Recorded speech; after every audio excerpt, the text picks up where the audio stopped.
Bueno, hola a todos, mi nombre es Cristian Ramírez, soy estudiante de desarrollo de software eh, y para el tema de esta semana, de la semana número 9, tengo por acá este mapa mental. Estuvimos viendo algoritmos y toma de decisiones. Entonces, empecemos por qué es un algoritmo, que ya lo hemos visto antes. Entonces, como vamos por acá, se puede decir que un algoritmo es una secuencia lógica y finita de pasos para resolver un problema. Se puede decir que es como una receta lógica y como hemos visto anteriormente, no solo es para computadores, ni para solamente para software o código. Eh, Además, un algoritmo produce un resultado esperado si se sigue el orden. Eh, Como ya dije y como hemos visto en temas anteriores, estos algoritmos no son solo en cuanto a computación o informática, sino que también en actividades que podemos hacer en el día a día. Por ejemplo, cómo preparar un café. Entonces seguimos el paso a paso de cómo se hace ese café y eso es un algoritmo. Eh, por este lado tenemos ya lo que son los elementos de la decisión. Entonces, tenemos que la decisión es una estructura compuesta por un problema, una alternativa y criterios. El primer paso es identificar el problema, que junto con esto, pues todo esto se puede aplicar a sí mismo en un algoritmo, ya lo vamos a ver más adelante. Eh, Requiere evaluar ventajas y desventajas de cada opción. Eh, Se puede decir que se puede hablar del proceso secuencial de los algoritmos relacionados con la toma de decisiones, que ya esto relacionando estos tres temas, el algoritmo, los elementos de la decisión y armando el proceso secuencial. Bueno, primero el proceso secuencial son pasos que transforman una duda en una solución ejecutada. Es básicamente lo mismo que un algoritmo. Solo que esto generar, incluye generar, elegir e implementar la alternativa que, que nos da los elementos de la decisión y finaliza con una evaluación para verificar si funcionó. Entonces, ¿cómo es la estructura de esto? Tenemos que el algoritmo puede iniciar de una manera lineal, digámoslo así, en el cual se obtenga información y se identifique un problema. Seguido de eso, ya tenemos los elementos de la decisión.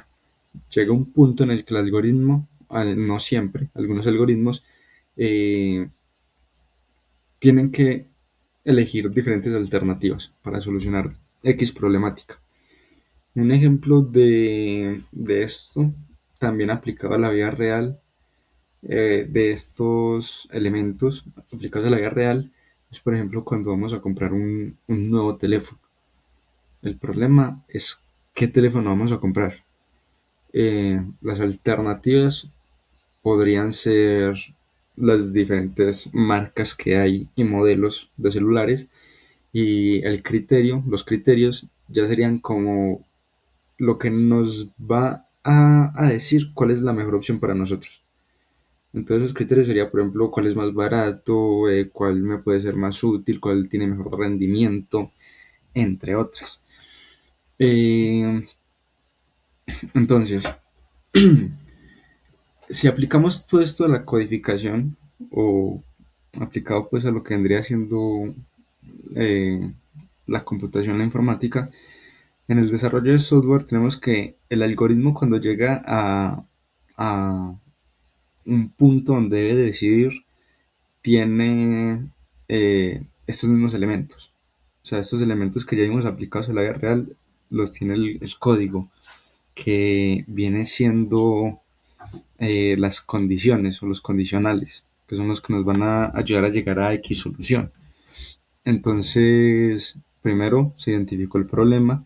Entonces, ¿qué se hace con el código? Ya tenemos el problema identificado, tenemos los criterios, se definen los criterios, que serían las condiciones. Y ya cada criterio, cada condición tiene su alternativa. Y todo eso es el proceso secuencial. Ese sería el proceso secuencial que seguiría el algoritmo, el código para llegar a una solución y finaliza con esa verificación de que funcionó o no. Ya por este lado, tenemos unos tipos de decisiones. Entonces tenemos que hay una clasificación según su frecuencia y estructura. Tenemos las programadas, que son rutinas automáticas y repetitivas, y tenemos las no programadas, que son retos nuevos que exigen creatividad. Y estos exigen más, relacionados pues, con la computación, exigen más intervención humana. Y también hay unas que son semiprogramadas. Entonces las programadas se puede decir que son aquellas que un sistema puede ejecutar por sí solas o puede llevar a cabo por sí solas sin intervención humana. Y las no programadas son las que requieren ya del factor humano. Y esas semiprogramadas se pueden decir que son las que tienen algo ya definido, pero aún necesita de la parte humana. Un ejemplo de eso sería, por ejemplo, cuando como estudiantes elegimos las materias para matricular, que ya hay una rúbrica, por así decirlo, una estructura en cuanto a qué ver el primer semestre, el segundo semestre, etcétera. Pero si yo en el primer semestre quiero matricular otra materia por gusto, por comodidad, lo puedo hacer. Tenemos algoritmos en la actualidad.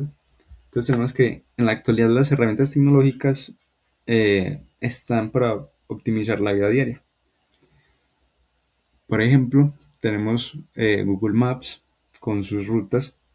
Google Maps tiene algoritmos de búsqueda de las rutas más eficientes para llegar de un punto a otro. Y Netflix, que utiliza también algoritmos para eh, ver como las preferencias del usuario y hacer recomendaciones.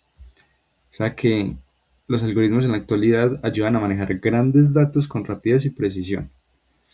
Eh, y esto también vemos cómo funcionan las IAs, que procesan gran cantidad de datos y tienen toda esa racionalidad humana, por así decirlo, toda la lógica sistematizada en unos algoritmos mucho más complejos, que son redes neuronales y árboles de decisión demasiado extensos.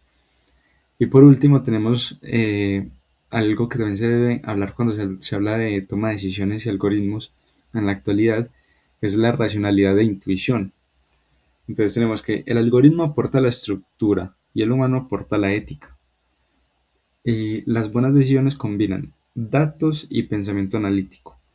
Entonces podemos decir, la parte humana aporta principalmente la ética y obviamente la parte racional que ya se aplica a, a los algoritmos. Y las buenas decisiones, como vimos por acá, combinan datos y pensamiento analítico, que ambos, tanto datos como pensamiento analítico, lo pueda tener ya aplicado al algoritmo. Entonces sería la unión de el rigor lógico de la máquina, por así decirlo, con el juicio humano. Que esto deja también, abre un debate que es qué podría llegar a pasar si alguien deja a un lado la parte ética y creara, por ejemplo, una inteligencia artificial que no tenga límites y que pueda acceder a lo que quiera. Entonces son problemáticas o debates que nos debemos plantear porque son posibles.